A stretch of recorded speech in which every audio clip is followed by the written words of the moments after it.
ശക്തി കൊണ്ട് അരമുറുക്കിയിരിക്കുന്നു. ലോകം സുസ്ഥാപിതമായിരിക്കുന്നു, അതിനെ ഇളക്കം തട്ടുകയില്ല. അങ്ങയുടെ സിംഹാസനം പണ്ട് മുതലേ ഉറപ്പിക്കപ്പെട്ടിരിക്കുന്നു. അങ്ങ് അനാദി മുതലുള്ളവനാണ്. കർത്താവേ, പ്രവാഹങ്ങൾ ഉയരുന്നു, പ്രവാഹങ്ങൾ ശബ്ദമുയർത്തുന്നു, പ്രവാഹങ്ങൾ ആർത്തിരമ്പുന്നു. സമുദ്രങ്ങളുടെ ഗർജനങ്ങളെയും ഉയരുന്ന തിരമാലകളെയേക്കാൾ കർത്താവ് ശക്തനാണ്.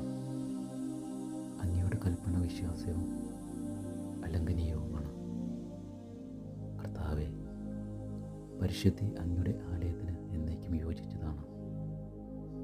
കർത്താവെ, അങ്ങയിൽ ഞാൻ വിശ്വസിക്കുന്നു.